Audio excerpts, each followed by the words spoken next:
Breaking చూస్తున్నాం. కర్నూలు జిల్లాలో YCP Telugu Desam party మధ్య ఘర్షణ చోటు చేసుకుంది. చిప్పగిరి మండలం సంగాలలో వైసీపీ నేతలపై టీడీపీ నేతలు దాడికి పాల్పడ్డారు.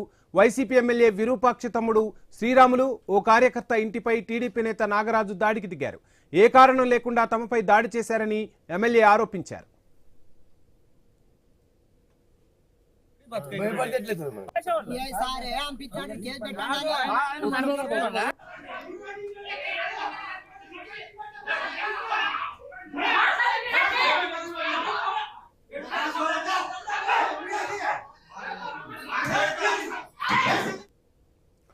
ఎమ్మెల్యే విరూపాక్షపై కేసు నమోదైంది. ఎమ్మెల్యే కొడుకు చంద్ర 14 మంది కార్యకర్తలపై కేసులు నమోదయ్యాయి. వారిని పోలీస్ స్టేషన్ కు తరలించారు పోలీసులు.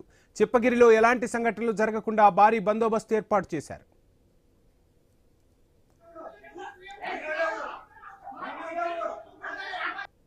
రెండు సంవత్సరాలు అయింది. ఇంకా వీళ్ళ అరాచకాలు దుర్మార్గమైన పరిపాలన, రాక్షస పరిపాలన చేస్తున్నారు. ఎందుకంటే చూస్తున్నాం మనం, ఇంత అరాచక పరిపాలన ఏ ప్రభుత్వం వచ్చినా ప్రశాంతంగా ఉండేది. ఏ ప్రభుత్వం వచ్చినా ఎవరన్నా కానీ పార్టీలు ఎలక్షన్ అప్పుడు చూసుకునే తప్ప మళ్ళా ఇట్లా గలాట్లు ఎప్పుడు జరిగే కాదు. ఆయన అంటే ఎందుకంటే నాగరాజు అనే వ్యక్తి ఎస్సీ క్యాండిడేట్, ఎస్సీని ఒక కులంని అడ్డం పెట్టుకొని ఈరోజు రాజకీయం చేస్తున్నారు. ఎస్సీలు ఆ కులంని అడ్డం పెట్టుకొని ఈరోజు ఎంత దుర్మార్గంగా పరిపాలన వాడు చేస్తున్నాయంటే ఈ జ్యోతమ్మని అడ్డం పెట్టుకొని ఈయన ఇప్పుడే కాదు, దాదాపు 6 నెలలు అయింది వాడు అరాచకం చేస్తుంటే, నియమకాలు అయితేనేమి సంఘాలు అయితేనేమి. ఆ మనిషి నేను ఇంకో మనిషి ముగ్గురు ఉన్నాము. మేము ముగ్గురు వాడు గురునాథ్ గారు వచ్చి. కర్నూలు జిల్లాలో వైసీపీ టీడీపీ మధ్య ఘర్షణ చోటు చేసుకుంది. చిప్పగిరి మండలం సంగాలలో వైసీపీ నేతలపై టీడీపీ నేతలు దాడికి పాల్పడ్డట్టు తెలుస్తోంది. దాడికి సంబంధించి ఫుల్ డీటెయిల్స్ మా ప్రతినిధి సాగర్ అందిస్తారు. సాగర్, కర్నూలు జిల్లా చిప్పగిరి మండలం చిప్పగిరి మండలంలో సంగాల గ్రామంలో టీడీపీ వైసీపీ వర్గాల మధ్య చిన్న వివాదం ఇప్పుడు తీవ్ర స్థాయికి అంటే ఘర్షణలకు దారి తీసుకునే వరకు వెళ్ళింది. అలాగే ఎమ్మెల్యే అరెస్ట్ వరకు వెళ్ళింది.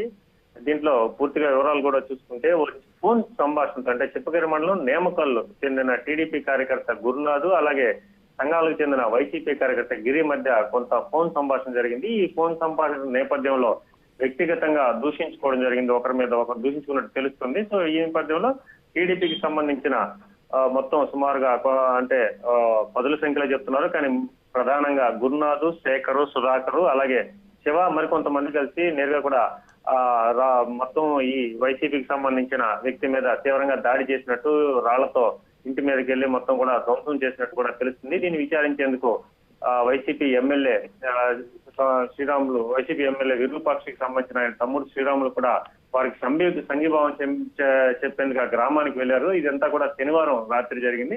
సో ఆ గ్రామానికి వెళ్ళిన వైసీపీ ఎమ్మెల్యే తమ్ముడి పైన కూడా శ్రీరాముల పైన కూడా టీడీపీకి సంబంధించిన వారు దాడి చేసినట్టు తెలుస్తుంది. అంటే చేయి కూడా విరిగినట్టు, ఫ్యాక్టరీ అయినట్టు కూడా తెలుస్తుంది. ఈ విషయాలన్నీ కూడా తెలుసుకున్న ఎమ్మెల్యే నేరుగా కూడా పోలీస్ స్టేషన్ కి వెళ్ళడం, అక్కడ బైఠాయించడం, తమకు న్యాయం చేయాలని చెప్పి అక్కడ ప్రశ్నించడంతో అక్కడ తీవ్ర ఘర్షణ వాతావరణం నెలకొంది. ఈ నేపథ్యంలో ఇటు ఎమ్మెల్యేని కూడా అదుపులోకి తీసుకున్నారు. ఎమ్మెల్యేతో పాటుగా మరో 14 మందిని కూడా అదుపులోకి తీసుకున్నట్టు తెలుస్తోంది. వాస్తవానికైతే దాడి చేసిన వారిని వదిలిపెట్టి ఏదైతే దెబ్బలు తిని బాధితులను తమపైనే అన్యాయంగా కేసులు నమోదు చేస్తున్నారు, తమనే వేధిస్తున్నారని చెప్పి ఇటు ఎమ్మెల్యే కూడా కాసేపటి క్రితమే చెప్పడం జరిగింది. సో మొత్తం మీద ఈ వ్యవహారం ఇప్పుడు కర్నూలు జిల్లాలో మళ్ళీ మరోసారి కూడా ఒక ఘర్షణ వాతావరణం లేదంటే తీవ్ర ఉద్రిక్త పరిస్థితి నెలకొన్నాయి. వాస్తవానికి పోలీస్ స్టేషన్ ముట్టడించేందుకు కూడా ప్రయత్నం జరిగింది చిప్పగిరి మండలంలో వైసీపీ కార్యకర్తలు.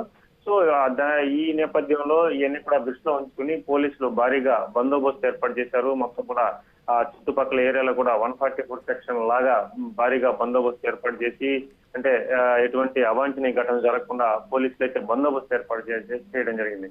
సో ఇక్కడ ఆ ఎమ్మెల్యే నేరుగా వచ్చి పోలీస్ స్టేషన్ ముందు బైఠాయించడం, ఆయన మీద కేసులు పెట్టిన నేపథ్యంలో తదుపరి వైసీపీ పార్టీ ఎలాంటి స్టాండ్ తీసుకుంటుంది అంటే ఇప్పటికే దీనికి సంబంధించి జగన్ ఆరా కూడా తీసుకున్నట్టు తెలుస్తుంది. సో ఒకవైపు చిన్న విషయాలకే దాడి చేస్తున్నారు, తమపైన అన్యాయంగా కేసులు పెడుతున్నారని చెప్పి వైసీపీ వారు ఆరోపిస్తున్నారు. సో చూడాలి ఈ వ్యవహారం అంతా కూడా ఎటువంటి పరిస్థితులు దారి తీస్తుంది అనేది. Thank you Sagar.